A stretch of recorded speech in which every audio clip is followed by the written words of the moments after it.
नमस्कार,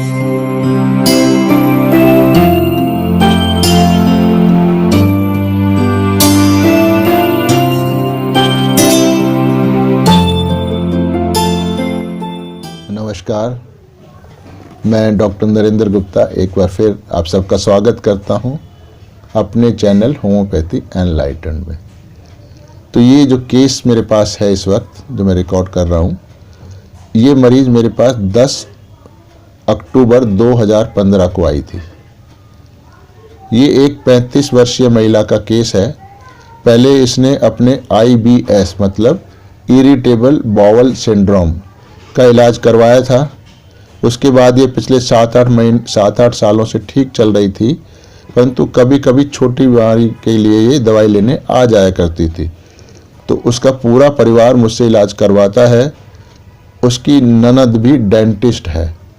ये 2 बच्चों की माँ है जो पेशेंट है, और छोटा बच्चा 6 महीने का है और बड़ा बच्चा 5 साल का है।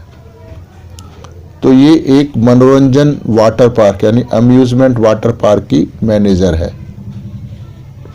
ये हाईली क्वालिफाइड महिला है। ये रोगी बहुत उदास और दुखी प्रतीत हो रही है।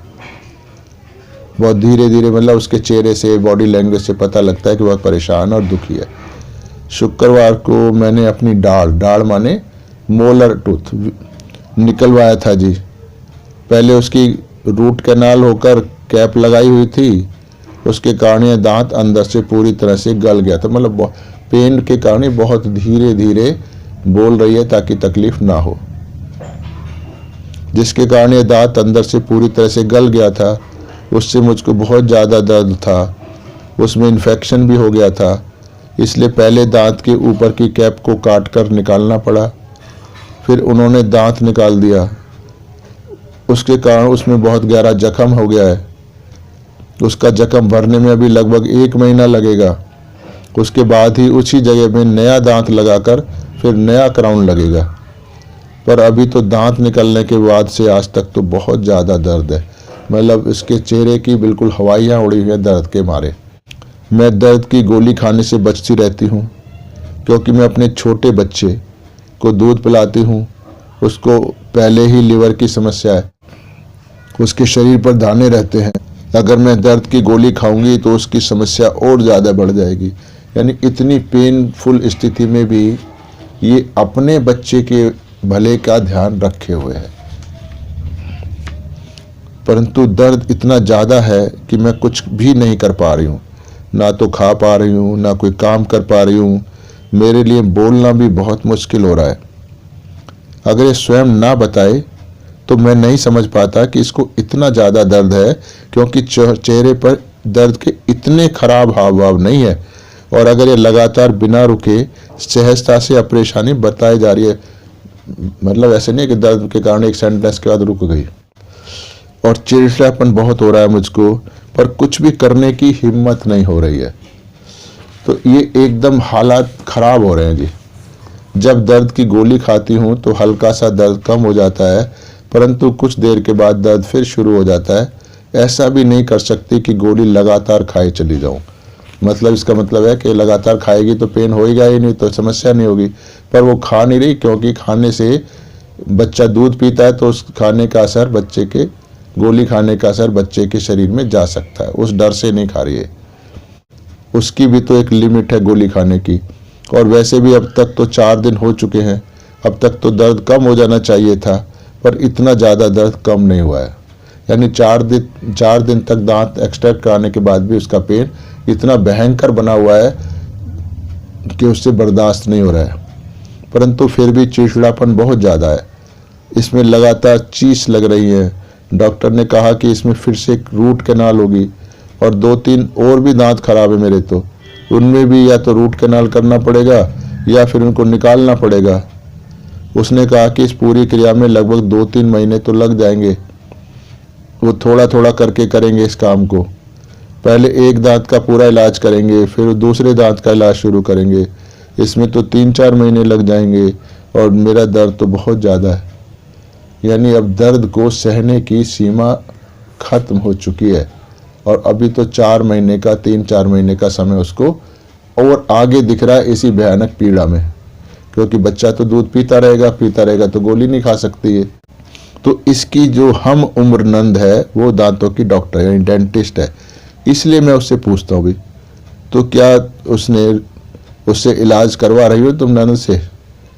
नहीं, उसकी दोस्त से करवा रही हूँ मैं, क्योंकि ये सभी समस्याएं प्रेगनेंसी के समय ही शुरू हो गई थी मेरे को। उस समय दांत निकालने के लिए डॉक्टर ने मना कर दिया था, इसलिए उससे शुरू कर दिया था मैंने। अब तब ढंग से इलाज नहीं हो पाया, तो इस वजह से इन्फेक्शन अंदर ही अंदर बढ़ता गया, इसलिए अब ये बहुत ज़्यादा तकलीफ दे रहा है। उस समय दांत निकलवाती तो एंटीबायोटिक खानी पड़ती, और डॉक्टर ने प्रेगनेंसी में एंटीबायोटिक लेने से मना कर दिया था। आज भी मैं दर्द की गोली खाते हुए भी अपने आप को दोषी मानने लगती हूँ कि मैं दर्द की गोली खा रही हूँ तो कहीं बच्चे को कुछ नुकसान ना हो जाए, इसलिए गोली खाने से मैं बचती रहती हूँ। जब बिल्कुल बर्दाश्त नहीं होता तो गोली खा लेती हूँ। गोली भी मैं आधी लेती हूँ, बार बार आधी गोली लेकर ही काम चलाती हूँ। मतलब कितना ज़्यादा ये अपने छोटे बच्चे की केयर कर रही है कि कहीं, मतलब बिल्कुल एक किस्म की यातनाएं सह रही है, पर बच्चे के लिए, बच्चे को नुकसान ना पहुंच जाए। वो भी सिर्फ दूध पीने वाला बच्चा है, और ऐसा भयंकर नुकसान उस बच्चे को होने वाला भी नहीं है, फिर भी ये इतना जरा सा भी नुकसान नहीं चाह रही है। उसको लग रहा है एक माँ को अपने बच्चे की केयर करनी चाहिए, उसको नुकसान ना होने देना चाहिए, चाहे माँ के ऊपर कुछ भी बीत रही हो। ये इसकी फिलॉसफी है। तो मैं पूछता हूँ, इसका मतलब है कि तुम्हें अपनी चिंता कम है, बच्चे की सेहत की चिंता ज़्यादा है? हाँ, क्योंकि आप ही ने तो कहा था कि उस बच्चे का लिवर काफ़ी गर्म है, इसी कारण से उसके शरीर पर दाने हैं, उसको इन्फेंटाइल एक्जिमा है। इसलिए मुझे लगता है कि कहीं मेरी गोली खाने से उसका लिवर और ज़्यादा ना खराब हो जाए। तो मैं उसको पूछता हूँ भी कुछ और बताना है क्या? नहीं, बस इतना ही है, क्योंकि उसको तो चेहरे के देह हाव भाव से, बॉडी लैंग्वेज से पता लग रहा है कि कितनी भयंकर पीड़ा में ये है, और बच्चे के लिए क्या कर रही है तो उसने बता ही दिया है, पर बीच बीच में ऐसे ही करती है, तब ये समझ आता है इसकी पीड़ा का भाव। ये बात बीच में बहुत बार इसने किया, इतने छोटे से वार्तालाप में भी। तो रोगी के साथ जो भी वार्तालाप हुए उसके हाव भाव को ध्यान में रखते हुए मैंने ये रूब्रिक बनाए हैं। Anxiety conscience of delusion, persecuted he is persecuted, disconcerted, shrieking help for, sensitive pain to, duty, too much sense of duty। तो इसमें है इग्निशिया, आर्सेनिक, नक्सवोमिका और लाइकोपोडियम। ये 4 दवाइयाँ डिपोर्टाइज करने पर आती हैं। तो पर इसमें इग्निशिया के लिए ऐसी दवाई है जिसमें ये सारे रूब्रिक कवर होते हैं, और वैसे भी स्वभाव से ये इतना ज़्यादा इसको मॉरल है कि मुझको बच्चे को नुकसान नहीं पहुंचाना चाहिए, तो इसलिए भी इग्निशिया और दवाइयों पर ओवर रूल होती है। इसलिए जब भी होता है तो कोशिश करें कि जो भी मेडिसिन है उसकी पूरी पर्सनैलिटी हमें मैच करे दवाई की पर्सनैलिटी के साथ। तो इन रूब्रिकों के आधार पर इसको मैंने इग्निशिया दी, तो ये दवाई मुंह में डालते ही कुछ ही सेकंड में रोगी ने काफी रिलैक्स हो गया है। जो 4 दिनों से इतने जो भी लेती है, चाहे आधी पौना जो भी लेती है, पेन किलर लेती तो है ना, उससे कुछ तो आराम आता ही है, तो इतना फास्ट रिलीफ नहीं आता है। तो जबकि होम्योपैथी को स्लो कहा जाता है, स्लो नहीं है, पर हम लोग एक्यूरेट प्रिस्क्रिप्शन दे नहीं पाते हैं, यानी मेडिसिन का जो सिलेक्शन है, जो हम कहते हैं कि सिमिलिमम, वो चुनाव नहीं कर पाते हैं। समस्या यहाँ है डॉक्टर्स के साथ, होम्योपैथी के साथ। तो इसलिए ही मैं ये चैनल बनाया है, ताकि मैं कोशिश कर रहा हूँ कि जितना भी आप इससे सीख पाएंगे, बाकी तो आपको अपने आप भी मेहनत करनी पड़ेगी। ऐसा नहीं है कि सब कुछ मेरे वीडियो से ही आप बिल्कुल मास्टर हो जाओगे, ऐसा नहीं है।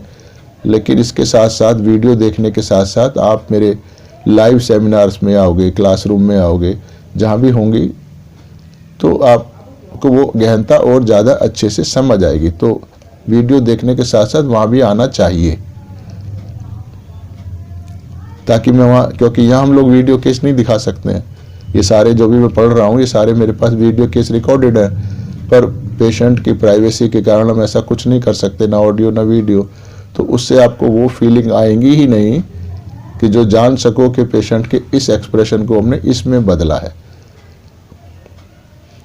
तो मैं उससे पूछती हूँ रिलैक्स माने क्या? हमें अपनी तरफ से कुछ नहीं सोचना चाहिए, रिलैक्स माने आराम। तो क्या महसूस क्या हो रहा है तुम्हें? इतनी देर में ही क्या बदल गया तुम्हारा? वो जो थ्रॉबिंग, दांत में जो धड़कन सी महसूस हो रही थी, जो चबका चल रहा था, वो एकदम से रुक गई है। चीस भी एकदम कम हो गई है। रोगी के चेहरे पर अब एकदम मुस्कुराहट आ गई है। वो अब मुस्कुरा के बात कर रही है। अब उसने हंसकर बातें करना शुरू कर दिया। ये तो कुछ सेकंड में हुआ, मिनटों में नहीं हुआ ये। तो जब तक दांतों का इलाज चलता रहे तब तक तुम मुझसे इलाज करवाती रहो, चाहे तुम्हें कोई समस्या है या नहीं है, ताकि क्योंकि जब भी एक्यूट कंडीशन आएगी तो उस वक्त तुरंत ही हमारे को मेडिसिन के बारे में कुछ करना पड़ेगा, पोटेंसी बढ़ानी या चेंज करनी। तो इसलिए इसका कांटेक्ट में रहना जरूरी है ताकि वो हीलिंग हो। जबकि क्योंकि सारे दांत तो खराब हो चुके हैं इसकी उम्र में, 35 साल की उम्र में होने नहीं चाहिए, तो हेल्थ अच्छी नहीं है। तो हाँ मैं अंकल आती रहूँगी, नहीं तो बहुत ज़्यादा समस्या हो जाएगी। अभी तो काफ़ी समस्या आ गई थी, अब इसको आगे घर भेज दिया, भाई चलो दवाई खाओ। तो इस केस के जो भी रूब्रिक है उनको समझते हैं थोड़ा सा। Delusion, persecuted, he is persecuted. उसको ऐसे लग रहा है कि वह बहुत तंग हो रही है या उसको कोई तंग कर रहा है। तो कौन तंग कर रहा है? यहाँ पर दांत में बहुत ज़्यादा दर्द है, अचानक चबका यानी थ्रोबिक पेन सा लगता है, और चीस माने सोरनेस भी लगातार बनी हुई है। इसके कारण बहुत परेशान हो रही है, अर्थात दर्द उसको बार बार तंग कर रहा है, शांति से बैठने नहीं दे रहा है। श्रीकिंग हेल्प फॉर, अर्थात मदद के लिए चिल्ला रही है। ये नहीं कि हाय मदद करो, मैं मर गई, मेरे को दवाई दे दो, ऐसे नहीं। तो ऐसे रोगी नहीं बताते हैं। चिल्लाने का मतलब है कि अभी उसको कुछ ऐसा मिल जाए जो उसको दर्द से छुटकारा दिला दे। तो ये हमें उसके फेशियल एक्सप्रेशन से, आवाज़ से, बॉडी लैंग्वेज से समझना होता है, क्योंकि वह स्वयं अपनी साधनों के सहारे से दर्द से छुटकारा नहीं पा रही है, इसीलिए उसको किसी अन्य चीज की मदद की आवश्यकता है। अर्थात उसके ऊपर दर्द का दबाव इतना ज़्यादा है कि वो इसको सह नहीं पा रही है। उसको शरीर को ऐसे संकेत दे रहा है कि उसको मदद की आवश्यकता, यानी कुछ चाहिए जो उसके दर्द को रिलीव कर दे। जब कभी व्यक्ति के ऊपर किसी बाह्य अथवा आंतरिक बल, शक्ति आदि का दबाव, कोई डर आता है, उसको अपनी शक्ति और साधनों के मुकाबले में वो बहुत तीव्र होता है, तभी व्यक्ति की चीख निकलती है। जैसे अचानक किसी दरवाजे में व्यक्ति का हाथ आ जाए, पैर पर कोई भारी वस्तु गिर जाए, किसी का जोर से डंडा आदि मार देना। तो इन सभी केसों में पीड़ा व्यक्ति की सहने की क्षमता से बहुत ज़्यादा होती है, इसीलिए व्यक्ति की अचानक चीख निकल जाती है। अर्थात यो एक आपातकालीन स्थिति, एक इमरजेंसी चीख निकलना कि उसको तुरंत मिले। तो इसको भावनात्मक स्तर पर भी समझा जा सकता है।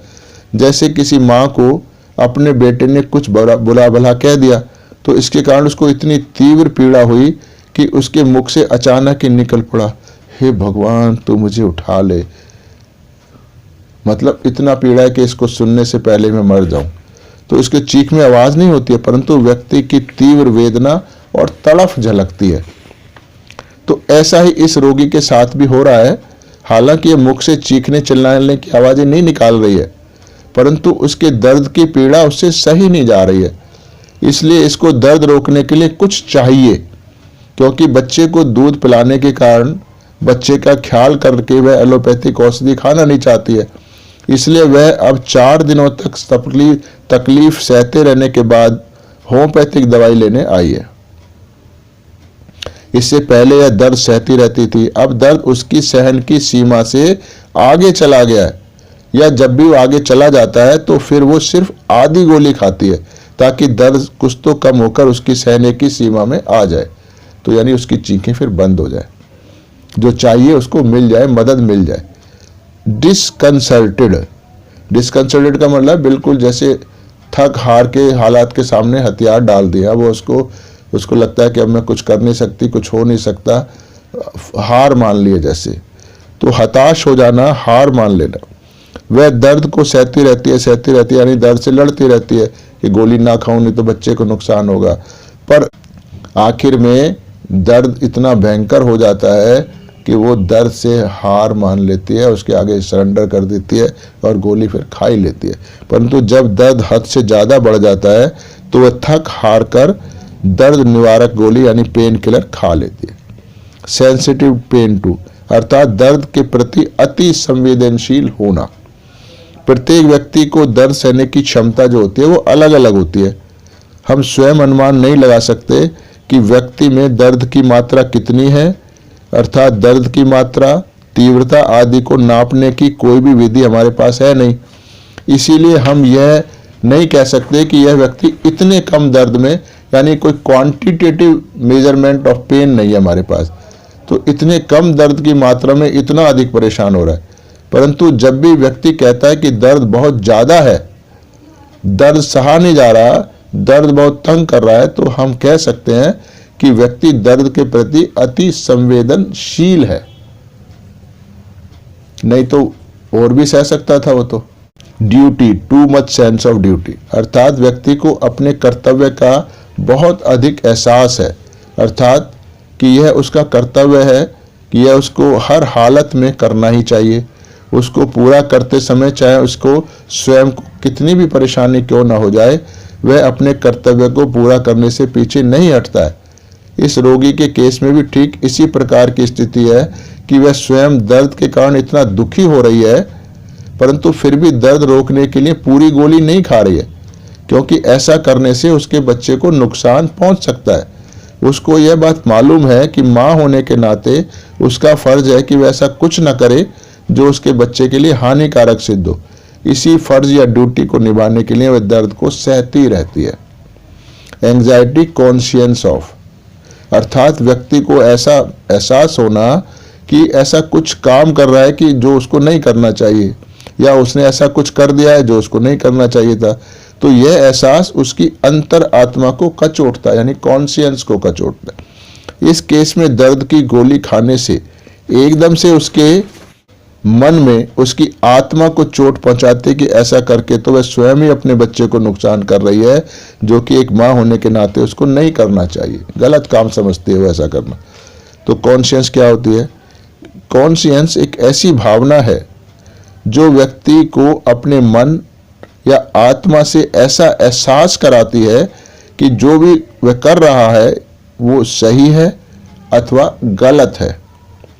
इसके लिए कोई सामाजिक रूल रेगुलेशन नहीं होते हैं कॉन्शियस के लिए, ये व्यक्ति का अपना फैसला होता है, अंदर का एहसास होता है कि क्या ठीक है और क्या गलत है। इसलिए जो व्यक्ति, कुछ लोगों के लिए जो काम बिल्कुल मज़ेदार है वही दूसरे के लिए बहुत ही गलत है, उसकी अपनी कैलकुलेशन के हिसाब से।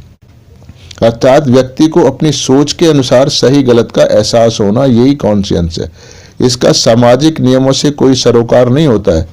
सामाजिक नियमों के अनुसार सही गलत का जब ध्यान रखा जाता है तो वह व्यक्ति की नैतिकता या अनैतिकता यानी मॉरल और इमोरल फीलिंग से जुड़ा होता है। जैसे चोरी करना, झूठ बोलना कोई अच्छी बात नहीं है, ये समाज में सभी लोग कहेंगे।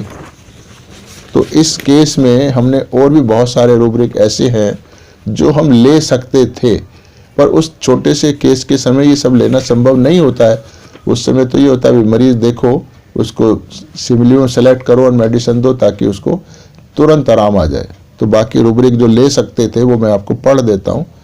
Anger himself with, anguish, anxiety conscience of, anxiety in pregnancy, courageous, delusion persecuted, he is persecuted, disconcerted, duty, too much sense of duty, fear, pregnancy during, irritability, trifles from, irritability, pain during, mood, repulsive, responsibility, taking responsibility too seriously, sensitive, moral impressions to, sensitive, pain to, shrieking, help for, shrieking, paroxysmal, ऊपर लिखे सभी रूब्रिकों में व्यक्ति को अपनी जिम्मेदारी का एहसास तथा दर्द, नैतिकता आदि के प्रति बहुत अधिक संवेदनशीलता झलकती है। इसी नैतिकता और संवेदनशीलता के कारण व्यक्ति अपना बहुत ही सौम्य बनाए रखता है अपना बर्ताव, परेशानियों को सहता रहता है, परंतु दूसरों को स्वयं अपनी परेशानियों के बारे में कुछ नहीं कहता है, जबकि वह अन्य लोगों से भी नैतिकता और संवेदनशीलता की आशा रखता है कि लोग और भी मॉरल हों और दूसरों के प्रति सेंसिटिव हों, उनको परेशान ना करें, उनकी भावनाओं को समझे। तो ये इग्नेशिया का पूरा मूल स्वभाव है जो इस केस के माध्यम से हमने समझा है, क्योंकि अभी तक हमारे पास ऐसा कोई, ये हार्डली जो केस है 30-32 सेकंड का केस है जिसपे हमने इग्नेशिया सेलेक्ट की है। ये डीप एक्टिंग रेमेडी है, जबकि नॉर्मली ऐसी डीप एक्टिंग मेडिसिन्स को हम लोग ऐसे दांत दर्द वगैरह में नहीं देते हैं। उसके दुनिया भर की जब मोडेलिटीज पूछी जाएंगी, कॉन्कोमिटेंट मोडेलिटीज और वगैरह वगैरह, तो वहाँ फिर इग्नेशिया आएगी नहीं, तो ना इग्नेशिया दे पाएंगे। इसलिए हमारा प्रिस्क्रिप्शन तो गलत होना ही होगा। तो फिर कहा जाएगा कि होम्योपैथी स्लो है या होम्योपैथी इतने तीव्र दर्द में काम नहीं करती है। सब कुछ करती है। हमें अपना सिलेक्शन होम्योपैथिक का सिमिलिमम निकालने का सुधारना होगा, अपना ज्ञान सुधारना होगा, ताकि हम सही सिमिलिमम को चुन पाएं। क्योंकि होम्योपैथी काम करती है वाइटल फोर्स पे, जो बहुत ही सूक्ष्म, यानी इस ब्रह्मांड की सबसे सूक्ष्म जो शक्ति है वो वाइटल फोर्स है। इसीलिए उसको समझने के लिए आपको खुद को भी सूक्ष्म होना पड़ेगा। अब वो कैसे हो, हर इंसान तो होता नहीं है, तो सूक्ष्म बनने के लिए आपको आत्मा की जागृति होनी चाहिए, तभी आत्मा का गुण आप में आएगा। और वो आत्मा की जागृति तब होगी जब आपके अंदर इच्छा होगी। इच्छा होने के बाद फिर कुंडलनी जागृति के बाद ये गुण आपके अंदर आने लगेंगे, उससे पहले नहीं आएंगे, किसी भी तरह से नहीं आ सकते। इसलिए मैं कहता हूँ कि होम्योपैथ होने के लिए आपको स्पिरिचुअल होना जरूरी होता है, वरना आप होम्योपैथी नहीं सीख सकते। मतलब ऐसे तो जैसे चल रहा है वैसे तो चल ही रहा है होम्योपैथी, पर होम्योपैथी की जो एग्जैक्ट डेप्थ है वो आपको नहीं समझ आएगी। तो इसलिए बीच बीच में मैं हमेशा सहज योग के द्वारा कुंडलनी जागृति की बात करता हूँ, जिससे आपका भला हो और पूरे समाज का भला हो। वो कोई मेरी सनक नहीं है कि मैं बार बार क्यों सहज योग घुसेड़ता हूँ बीच में, वो आपकी आवश्यकता है, उसके बिना कुछ होगा नहीं। तो जितना मेरे वीडियो से आपको मिलेगा वो बहुत ही आंशिक होगा, मतलब आंशिक रूप से आपकी समझ में जाएगा। जो मैं कहना चाहता हूँ हर केस के माध्यम से, वो एब्जॉर्ब करने की पावर आप में नहीं होगी। तो जब पावर नहीं होगी तो आप करोगे कैसे? तो पावर सहयोग से कुंडलनी जागृति के बाद आती है। तो आप उसको, चॉइस आपकी है कि उसको ले ना ले। मेरा काम बताना है, मैं बताता हूँ, आगे भी बताता ही रहूँगा। वीडियो देखने के लिए बहुत बहुत धन्यवाद।